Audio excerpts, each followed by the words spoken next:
नमस्कार, स्वदेश न्यूज देख रहे हैं आप। मैं हूं आपके साथ राखी और बात करेंगे सपा के स्वामी। प्रदेश की राजनीति में मंगलवार को बड़ी हलचल हुई है। स्वामी प्रसाद मौर्य ने कैबिनेट मंत्री पद से इस्तीफा दे दिया है। स्वामी प्रसाद मौर्य ने अपना इस्तीफा राज्यपाल आनंदीबेन पटेल को भेज दिया है। इसके साथ ही स्वामी प्रसाद मौर्य ने भारतीय जनता पार्टी का साथ छोड़कर समाजवादी पार्टी ज्वाइन कर ली है। हम चुनाव के पहले बीजेपी को लगे इस बड़े झटके पर चर्चा को आगे बढ़ाएं, लेकिन आपको बता दें कि राज्यपाल आनंदीबेन पटेल को भेजे गए अपने इस्तीफे में स्वामी प्रसाद मौर्य ने कहा कि विपरीत परिस्थितियों और विचारधारा में रहकर भी बहुत ही मनोयोग के साथ उत्तरदायित्व का निर्वहन कर रहे थे, लेकिन दलितों, पिछड़ों, किसानों, बेरोजगारों, नौजवानों और छोटे, लघु एवं मध्यम श्रेणी के व्यापारियों की घोर उपेक्षात्मक रवैये के कारण उन्हें इस्तीफा देना पड़ रहा है। स्वामी प्रसाद मौर्य के कैबिनेट मंत्री पद से इस्तीफा देने के बाद समाजवादी पार्टी के राष्ट्रीय अध्यक्ष अखिलेश यादव ने उनके साथ एक तस्वीर भी शेयर करी और लिखा कि सामाजिक न्याय और समता समानता की लड़ाई लड़ने वाले लोकप्रिय नेता स्वामी प्रसाद मौर्य जी, उनके साथ आने वाले अन्य सभी नेताओं, कार्यकर्ताओं और समर्थकों का सपा में हार्दिक स्वागत और अभिनंदन है। देखिए, चर्चा तो पहले भी चल रही थी कि स्वामी प्रसाद मौर्य बीजेपी का दामन छोड़कर अखिलेश यादव की साइकिल पर सवार हो सकते हैं, लेकिन जब तक कुछ हो ना जाए और निश्चित तौर पर आधिकारिक तौर पर हमें सामने चीजें ना दिख जाएं तो हम नहीं कह सकते। लेकिन अब जो दिख गया, जो हो गया, वो निश्चित तौर पर बता रहा है कि आखिरकार क्या चल रहा है। लेकिन एक सवाल ये भी है कि ठीक है, उन्होंने स्पष्ट रूप से अपने जो पत्र, उन्होंने जो इस्तीफा उन्होंने भेजा उसमें लिखा कि बहुत दिनों से इसकी लड़ाई चल रही थी, लेकिन जब ज्यादा उपेक्षा होने लगी कुछ वर्गों की तो उनसे रहा नहीं गया और उन्होंने ये किया। तो निश्चित तौर पर इस वक्त पर एक चीज और देखिए बहुत महत्वपूर्ण है, स्वामी प्रसाद मौर्य हो या फिर आप अन्य विधायकों की बात कर लें, न जाने क्यों बीजेपी का दामन छोड़ के इस ऐन वक्त पर, जबकि आचार संहिता लग चुकी है, जबकि डेट्स आ चुकी हैं, जोर शोर से एकता दिखनी चाहिए, प्रचार दिखना चाहिए, डिजिटल प्रचार दिखना चाहिए, वहां पे साथ छोड़ने की बात हो रही है। तो निश्चित तौर पर कहीं ना कहीं ऐसा लग रहा है कि कुछ तो गड़बड़ है। इस चर्चा को हम आगे बढ़ाएंगे। हमारे साथ कई मेहमान जुड़े हुए हैं। सबसे पहले मैं आपका परिचय करा दूं। भारतीय जनता पार्टी का पक्ष रखने के लिए केसी जैन जी हमारे साथ जुड़े हैं। केसी जैन जी, बहुत स्वागत चर्चा में जुड़ने के लिए। सपा का पक्ष रखने के लिए अभिषेक वाजपेयी हमारे साथ जुड़े हैं। अभिषेक, आपका भी बहुत स्वागत है। कांग्रेस का पक्ष रखने के लिए सत्यवीर सिंह हमारे साथ जुड़े हैं। सत्यवीर जी, आपका भी बहुत स्वागत है। और यूपी से हमारे एडिटर अकील सिद्दीकी हमारे साथ जुड़े हैं। अकील जी, आपका भी बहुत स्वागत है। चर्चा की शुरुआत में सबसे पहले केसी जैन जी आपसे ही करना चाहूंगी। मेरी आवाज सुन पा रहे हैं? बिल्कुल। केसी जैन जी, क्या हो गया, ये जो अपने हैं और एक पद पे होने के बाद, एक सीनियरिटी होने के बाद, इतना होने के बाद, और उस वक्त पे आज जब सबसे ज्यादा महत्वपूर्ण उस जगह पर पहुंच गए हैं, मुझे लगता है बहुत करीब पहुंच गए हैं मतदान के, तब ये साथ छोड़ रहे हैं। क्या हो गया अचानक से? ऐसी कौन सी नाराजगी आ गई है? वो तो कह रहे हैं, उन्होंने लिखा भी कि बहुत उपेक्षा होने लगी थी ओबीसी वर्ग की, दलितों की, नौजवानों की, तो इसलिए वो इतना परेशान हो गए हैं कि मन मार के काम कर रहे थे और आखिरकार इसलिए उन्होंने साथ छोड़ दिया। इसके साथ दो तीन विधायक और हैं जो भारतीय जनता पार्टी के का साथ छोड़कर सपा में जा रहे हैं। तो हो क्या गया ये अचानक से?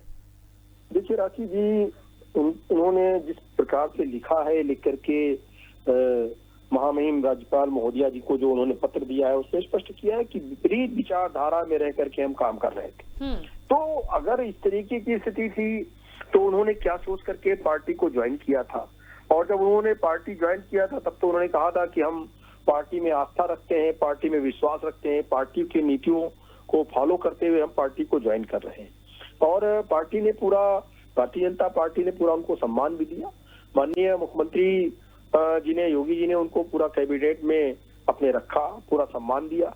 और उसके बाद में अगर वो ये कह रहे हैं कि ओबीसी वर्ग का सम्मान नहीं था और समता का पूरा हर तरीके से सबको बराबर का दर्जा नहीं दिया जा रहा था, तो ऐसा बिल्कुल नहीं है। ये जरूर है कि अपनी राजनीति को चमकाने के लिए वो कहीं ना कहीं अपने आप को सबसे बड़ा ओबीसी नेता सिद्ध करने में लगे हुए हैं कि नहीं, मैं तो हितैषी हूँ इसलिए मैं छोड़ रहा हूँ।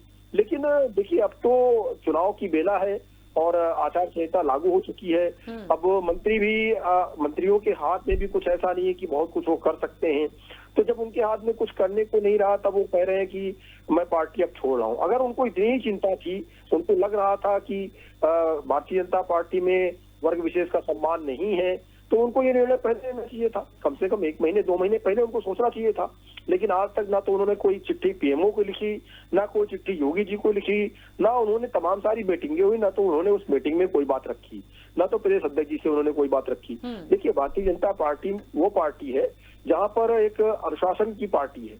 और आप देखिए कि हमारे माननीय स्वतंत्र देव जी जो कि कैबिनेट मंत्री थे, लेकिन जब उनको प्रदेश अध्यक्ष बनाया गया तो उस कैबिनेट पद से उनको हटा दिया गया कि एक व्यक्ति के पास एक पद एक जिम्मेदारी रहेगी। अब वो संगठन का काम देख रहे हैं, मंत्री बनना किसको नहीं अच्छा लगता है, लेकिन पार्टी में त्याग करने वाले लोगों की कमी नहीं है। उन्होंने कैबिनेट मंत्री का पद छोड़ करके प्रदेश अध्यक्ष की भूमिका में संगठन को मजबूत करने में लगे हुए हैं। दूसरी तरफ स्वामी प्रसाद जी अगर ये कह रहे हैं कि उनके साथ अत्याचार हो रहा है, उनके साथ गलत हो रहा है, तो उनको ये निर्णय कम से कम महीने 2 महीने पहले लेना चाहिए था। हमें तो लगता है उन्होंने मनसा बना रखी थी पहले से ही कि कब आचार संहिता लगे और कब हम छोड़ करके जाए, क्योंकि उसके बाद उनके हाथ में कुछ करने के लिए तो बचेगा नहीं। तो ऐसे में जब तक वो रहे तब तक तो उनको पूरा सम्मान मिला। और हमें लगता है जिस पार्टी में वो जा रहे हैं, अब उनको ये पता चलेगा, बाद में इन्हें पछतावा होगा कि हमने गलत निर्णय लिया। जो मान सम्मान वास्तव में वर्ग विशेष का भी सबका साथ सबका विकास के अनुसार जिस प्रकार से भारतीय जनता पार्टी कर रही थी, तो उन्हें कल को जरूर पछतावा होगा कि हम गलत जगह पे आ गए हैं। पूरा सम्मान जहां मिल रहा था और मतलब कि कह सकते हैं कि भरी हुई थाली में ठोकर मार करके अगर वो जा रहे हैं तो उनका भाग्य है ये, और कल को उनको इसके लिए पछताना पड़ेगा। ठीक है अभिषेक जी, एक बात है, पिछले रिकॉर्ड को देखें तो निश्चित तौर पर पिछड़ी जातियों का एक अच्छा खासा महत्वपूर्ण भूमिका रही थी, और इस बार भी हम देख ही रहे हैं कि भारतीय जनता पार्टी का भी जिक्र इसीलिए आया है कि निश्चित तौर पर ओबीसी को साधने का प्रयास करेंगे। हालांकि स्वामी प्रसाद मौर्य की यदि हम बात करें तो उन्होंने तो ये आरोप लगाया भारतीय जनता पार्टी पर कि उनकी आप अनदेखी करते हैं, लेकिन कहीं ना कहीं अखिलेश यादव को ये पता है कि इससे फायदा उनको हो सकता है। तो क्या इसी वजह से बातचीत पहले से चल रही थी और उनको आना ही था? देखिए, हमारे उत्तर प्रदेश में कहावत कहते हैं कि खिसियान बिलरिया खंबा नोचे। आप इस बात से समझ सकती हैं कि ये वही लोग हैं अभी तक सारी चीजें देखते थे, और अब स्वामी प्रसाद मौर्य जी के आने से समाजवादी पार्टी में उनको इतनी पीड़ा क्यों हो रही है, इस बात को समझना पड़ेगा। आपको याद होगा कि कुछ दिन पहले स्वामी प्रसाद मौर्य जी ने आदरणीय स्वतंत्र देव सिंह जी से मुलाकात भी की थी और इस बात के लिए चर्चा की थी कि कैसे लोगों का शोषण हो रहा है। महंगाई के बारे में भी उन्होंने अपना बयान दिया हुआ था, इस चीज के लिए भी बोला हुआ था। लेकिन आज क्या हुआ, जो व्यक्ति, अगर आप स्वामी प्रसाद मौर्य के पुराने इतिहास को आप देखेंगी तो उनकी घर वापसी हुई है। उनकी जो जब उन्होंने राजनीतिक कैरियर का स्टार्ट किया था, उन्होंने तो लोकदल से उन्होंने स्टार्ट किया था, आपको इस बात की भी जानकारी है अच्छे से। तो वो एक ऐसे नेता हैं जो गरीब तबके के लोगों को लेकर के आगे बढ़ते हैं और उनकी आवाज को हमेशा बुलंद करते हैं। जब कोई व्यक्ति जब देखता है कि कैसे लोगों का शोषण हो रहा है और बार बार लोगों को चिताने के बाद भी अगर कोई सरकार नहीं जागती है, तो उसको मजबूरी बस किसी ऐसी विचारधारा से जुड़ना पड़ता है जो हमेशा से लोगों के साथ रही है। समाजवादी विचारधारा हमेशा लोगों के साथ रही है और लोगों को आगे बढ़ाने का काम करती रही है। आप देखिए कि हर समय समाजवादी पार्टी सड़क से लेकर के सदन तक हर एक दुखी वर्ग को, जनता के हर एक मुद्दे को सड़क से सदन तक उठाती रही है। आखिर क्यों? इसी वजह से इम्प्रेस होकर के केशव आदरणीय मौर्य जी ने इन्होंने आकर के समाजवादी पार्टी ज्वाइन की है और उनका हम स्वागत करते हैं और हम चाहेंगे कि आने वाले दिनों में और मजबूती से ये सभी लोगों की आवाज को उठाएं और भारतीय जनता पार्टी के जो लोग बहक चुके हैं उनको भी ध्यान आना चाहिए कि कैसे समाजवादी विचारधारा से जोड़ करके जनता को जनता के लिए कैसे काम किया जाए, इस बारे में सोचना पड़ेगा हमें। और आज आप देखिए कि कैसे अपराधियों के लिए अगर ये बात करते हैं तो कैसे धनंजय सिंह क्रिकेट खेल रहे हैं इनके नाक के नीचे, तो उसके बारे में कुछ ना कर पाए। महिला सुरक्षा की जब बात आती है तो महिला सुरक्षा के लिए कुछ ना कर पाए। आए दिन रेप की घटनाएं हो रही हैं, कहीं महिलाएं छेड़ी जा रही हैं, पत्रकारों के साथ कैसी कैसी घटनाएं, किसी छुपा नहीं हुआ है। और आप महंगाई के लिए कहेंगे ये भी किसी से छुपा नहीं हुआ। कैसे महंगाई दर क्या थी, 250 रुपए का सरसों का तेल हो गया, ये किसी से छुपा नहीं हुआ है। ठीक है अभिषेक जी, पत्रकारों के ऊपर हमले होते रहते हैं। ठीक है, मैं वापस आती हूँ, उस चर्चा को आगे बढ़ाएंगे। 2 और मेहमान हैं, उनका पक्ष भी आ जाए। अखिल जी, यूपी की सियासत में बड़ी उठापटक मची है और उस वक्त पे ज्यादा दिख रही है अब जब बिल्कुल कुछ ही समय बचा है। तो निश्चित तौर पर ये बड़ा सवाल हो गया है कि जिसका दामन छोड़कर लोग जा रहे हैं उनको नुकसान हो जाएगा या जिसका दामन थाम रहे उन लोगों को बहुत बड़ा फायदा हो जाएगा? देखिए, कुछ भी हो सकता है, लेकिन हाँ, ये बहुत समय से तमाम चीजें चली आ रही हैं। तो यहाँ पर मुझे लगता है कि लगातार कुछ विधायकों का पार्टी को छोड़ देना, भारतीय जनता पार्टी को छोड़ देना और सपा के साथ चले जाना, कैबिनेट मंत्री का पद छोड़ के चला जाना, मुझे लगता है कुछ ना कुछ ऐसा बड़े स्तर पे चल रहा है जो अभी शायद जनता के सामने नहीं है, लेकिन 10 मार्च मुझे बहुत बड़ा दिन लग रहा है यूपी की सियासत के लिए।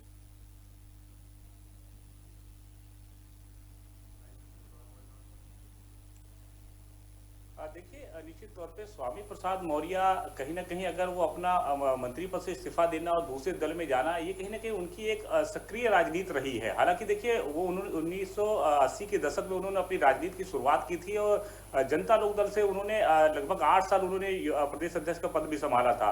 हालांकि देखिए, इस बार इतनी राजनीतिक उठक पटक के बीच अगर देखा जाए, उनका कैरियर अगर देखा जाए तो तकरीबन वो 4 बार विधायक रहे हैं, जिसमें 5 बार कैबिनेट मिनिस्टर रहे हैं।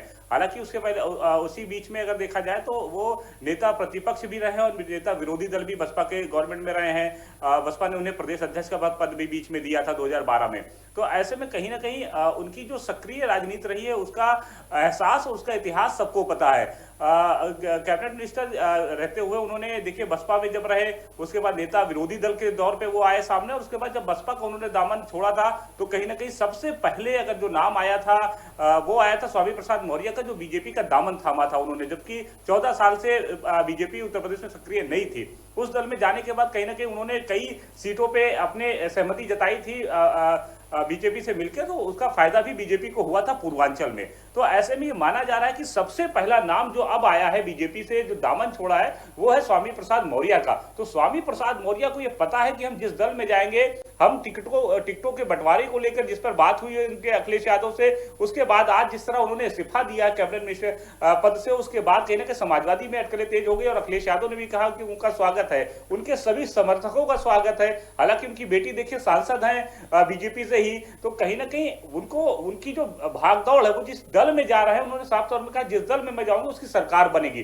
तो कहीं ना कहीं उन्होंने एक दावा बड़ा किया है। ऐसे में कहीं ना कहीं माना भी जा रहा है कि पूर्वांचल यानी उत्तर प्रदेश का जो पूर्वांचल, उसका आखिरी छोर कुशीनगर पडरौना, कहीं ना कहीं वहां से उनके विधानसभा सीट उनकी है और आखिरी पायदान जो उत्तर प्रदेश का है, तो उसका कहीं ना कहीं लाभ जिस दल में वो जाएंगे उसका मिलेगा। ऐसा नहीं किसी को नजरअंदाज किया जा सकता है। बीजेपी अब कहे कि उनका कोई फायदा नहीं है कि उस दल में जाएंगे तो उसका फायदा होगा, क्यों नहीं होगा? बीजेपी में जब वो आए तो बीजेपी को फायदा हुआ ना। अब बीजेपी में सपा में जाएंगे तो सपा का फायदा होगा, या सपा में न जाके किसी दल में भी जाएंगे तो उसका वोट बैंक है स्वामी प्रसाद मौर्य का, उनकी बेटी का, या उनके परिवार का, या उनके समर्थकों का। तो कहीं ना कहीं अगर वो कह रहे कि हम लगभग 1 दर्जन से ज्यादा विधायक को लेकर जाएंगे, तो अगर 1 दर्जन नहीं गए, 6 ही विधायक चले गए, तो कहीं ना कहीं जिस दल में जाएंगे तो वो मजबूत होगा, इसे नजरअंदाज नहीं किया जा सकता है। बीजेपी ये दावा कर रही है कि हम 300 प्लस सीटों पे जाएंगे, तो अब 300 प्लस जो सीटें कर रही है, जबकि मौजूदा विधायक और मंत्री अब भागदौड़ शुरू कर दी है, वो दूसरे दलों में जाने लगे हैं। ऐसे में बीजेपी अब कैसे डैमेज कंट्रोल करेगी, सवाल ये उठता है। अब देखिए कि अभी खबरें आई कि अमित शाह ने जिम्मेदारी दे दी है केशव प्रसाद मौर्य को कि स्वामी प्रसाद मौर्य को वो बनाएंगे। दूसरे जो विधायक, नाराज विधायक है, उनकी जिम्मेदारी प्रदेश अध्यक्ष स्वतंत्र देव सिंह की है और संगठन मंत्री सुनील बंसल की है। तो कहीं ना कहीं अब डैमेज कंट्रोल पे भी बीजेपी लग गई है कि अब कोई विधायक न जाए। किस तरह वायरल वीडियो आई जिनके नाम आए कि ये भी जा सकते हैं, तो उन्होंने अपना वीडियो भी जारी किया है कि नहीं, मैं बीजेपी का सिपाही, मैं इसी में रहूंगा। अब ये देखना होगा कि कौन कहां जाता है, स्पष्ट रूप से किसको कितना फायदा और नुकसान होगा, ये चुनाव का नतीजा उत्तर प्रदेश की जनता तय करेगी। ये डिबेट पे बैठे हमारे पार्टी के जो सम्मानित लोग हैं, ये और ये मैं नहीं तय कर पाऊंगा। निश्चित तौर पे ये वो जनता तय करेगी, लेकिन हाँ, इसका फायदा नुकसान जरूर होगा। अगर कहीं ना कहीं इस बार समाजवादी पार्टी हालांकि उत्तराखंड नहीं, अखिलेश यादव कहीं ना कहीं बदले दिख रहे हैं। जो बैठक, जो मीटिंग हो रही है, वो कहीं ना कहीं उस कमरे में हो रही, बंद कमरे में, उनके आवास पर हो रही। यहां तक कि ये भी मैं बताऊं कि चपरासी को जाने की इजाजत उस रूम में नहीं है।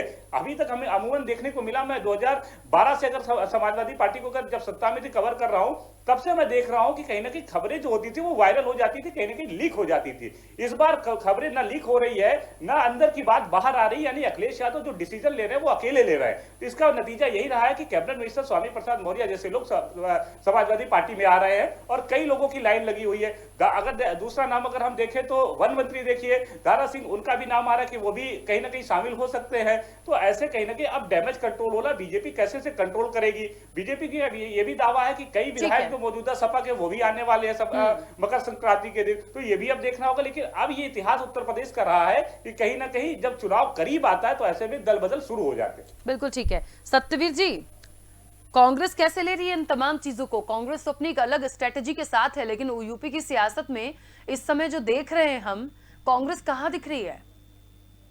राखी जी, बात बिल्कुल सही है कि ये आवाज आज उठ रही है। ये कोई आज की आवाज नहीं है।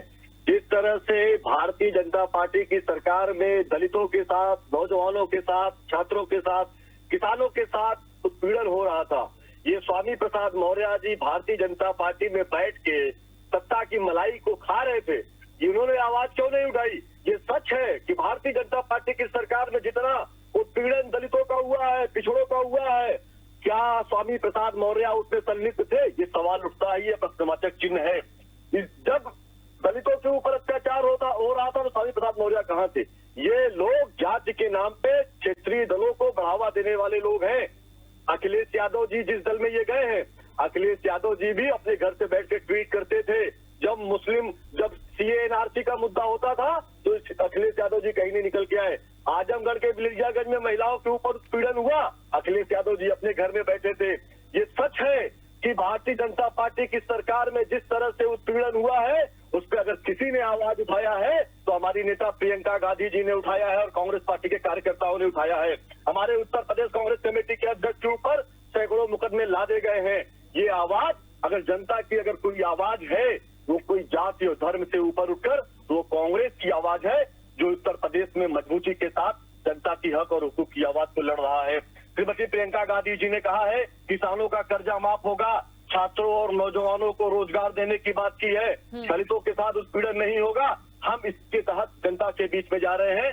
हमें कोई जाति और कोई धर्म के आधार पर हम जनता के बीच में नहीं जाएंगे, हम अपने विकास के मॉडल पे जाएंगे और मैं पूरा विश्वास है कि जनता हमें स्वीकार करेगी और 2022 में प्रियंका गांधी के नेतृत्व में कांग्रेस पार्टी की सरकार बनेगी। ठीक है। केसी जैन जी, मुझे लगता है ये बात सही है। अकील जी ने भी कहा कि भले ही लग रहा हो कि अब कुछ नहीं हो सकता है, लेकिन फिर भी देखिए, मैं तो फिर बोलूंगी सब कुछ जो निर्णय है वो जनता को लेना है। जितने वादे करे हैं, जितने लोकार्पण हुए हैं, जितने शिलान्यास हुए हैं, जितना विकास हुआ है, कुछ कमी रह गई है, नहीं रह गई है, कोविड काल भी हमने देख लिया। ये पूरा जो लेखा जोखा होता है ना, उसका नतीजा हमको 10 मार्च को मिलेगा और निश्चित तौर पर जनता तय करेगी। लेकिन ये जब अपने साथ छोड़ते हैं, खास तौर पे वो जब साथ छोड़ दें जो एक पद पर बैठे हों, एक विचारधारा के साथ काम कर रहे हों, एक अच्छी भूमिका जिनके आने से कभी पार्टी को मिली हो, वो लोग जब साथ छोड़ते हैं तो देखिए एक मैसेज गलत जाता है। देखिए राखी जी, बात साथ छोड़ने की हो रही है।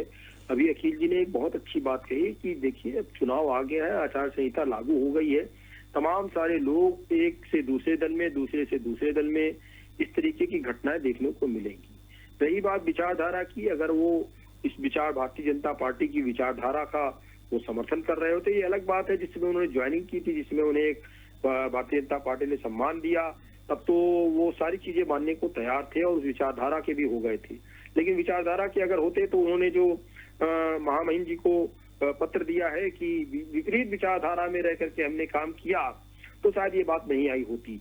और वो जिस प्रकार से जब लगा कि बसपा बिल्कुल डूब रही है, तब उन्होंने भारतीय जनता पार्टी का दामन थामा था, क्योंकि उनको सत्ता में बने रहना था।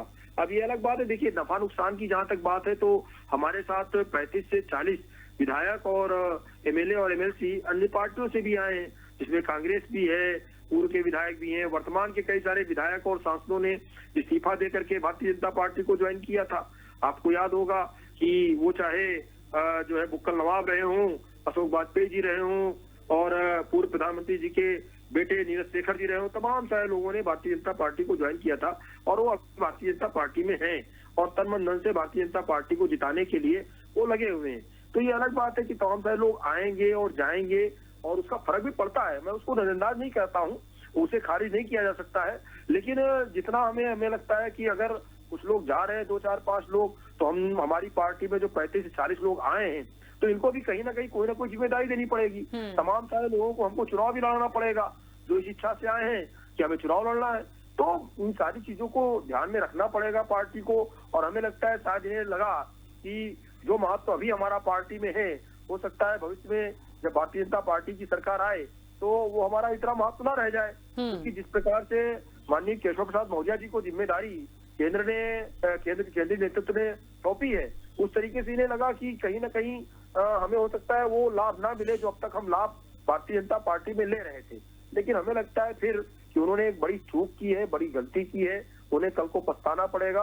और केसी जैन जी, लेकिन जिन वर्गों को साधने की कवायद है उन्हीं पर वो मैसेज दे गए हैं कि दलित और ओबीसी विरोधी है भारतीय जनता पार्टी। देखिए राखी जी देखिए, भारतीय जनता पार्टी जाति और धर्म के आधार पर राजनीति नहीं करती है।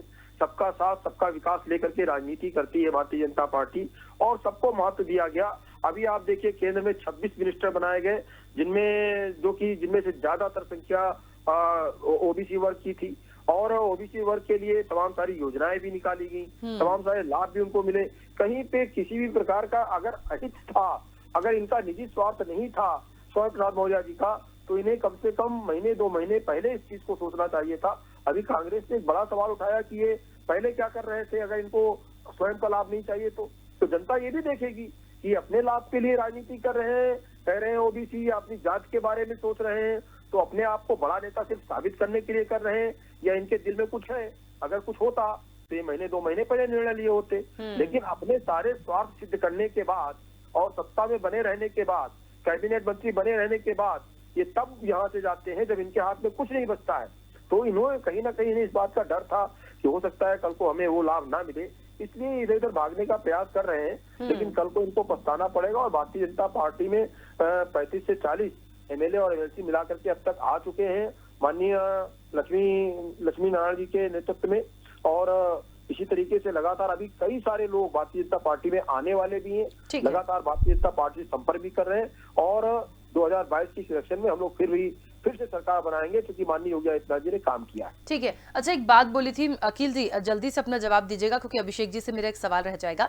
ये जो बात अभी केसी जैन जी ने बोली है कि हम जाति धर्म पे नहीं, हम सिर्फ सबका साथ सबका विकास करेंगे, मुझे एक बताइए, हम काफी दिनों से यूपी की चर्चाएं कर रहे हैं और इलेक्शन मोड को ही पूरा कवर करते हैं, बात करते हैं कहाँ क्या हो रहा है, रोज हमारी डिबेट भी होती है। मुझे एक दिन भी ऐसा नहीं लगा कि मैं ये कह दूं कि हाँ जाति वर्ग पर नहीं हो रहा है। आप मुझे बताइए क्यों नहीं हो रहा है, बताइए क्या मैं गलत हूं। अखिल जी, क्या कोई भी इलेक्शन बिना जाति समीकरण के हो जाता है, और जो यूपी में चल रहा है खास तौर पे?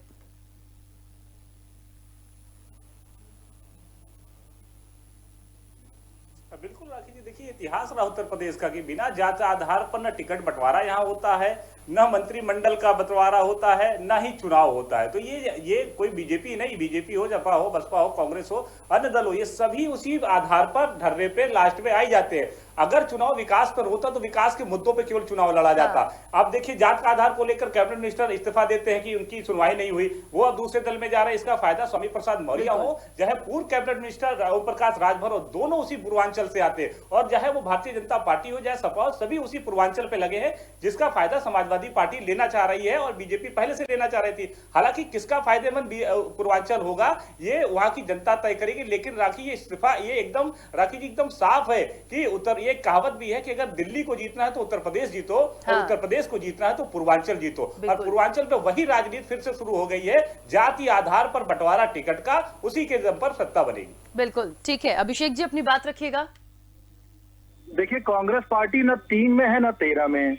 उनके अगर राजस्थान की आप बात करिए, जहां पे उनकी सरकार है, लोग यहाँ पे प्रियंका गांधी जी से रोजगार मांगने के लिए आ रहे हैं, तो आप समझ सकते हैं कि वहां की सरकार गूंगी बहरे की तरीके से सुन नहीं रही है। और भारतीय जनता पार्टी की क्या बात करूं, इनके लिए तो कुछ लाइनें ही मैं कह दे रहा हूं।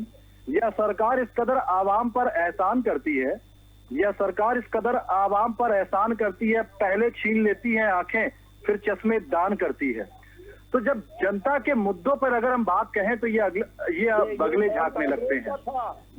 ये सुन तो लीजिए, अरे सुन तो लीजिए भाई, केसी जैन जी, ऐसी मिर्ची ना लगे आपको। अरे ठीक है, हमने सत्य कह दिया, सत्य कह दिया आपके लिए, तो सत्य कह दिया, सुन तो लीजिए। आपके लिए चंद लाइनें कही तो सुन तो लीजिए। ये भ्रष्टाचार वाली सरकार नहीं है। अरे वो पता है, धनंजय सिंह, आप अपराधियों की बात करते हैं। धनंजय सिंह क्रिकेट खेल रहे थे तब कहाँ चले गए थे आपके अपराधी? प्रधानमंत्री जी के साथ आपने जो कुकृत्य पूरे किया है, देश में, पूरे देश के पहले ऐसे मुख्यमंत्री हैं योगी आदित्यनाथ जी, जिन्होंने अपने ऊपर से मुकदमे हटवाए। आखिर ऐसी क्या जरूरत पड़ गई थी योगी आदित्यनाथ जी को अपने ऊपर से मुकदमे हटवाने की?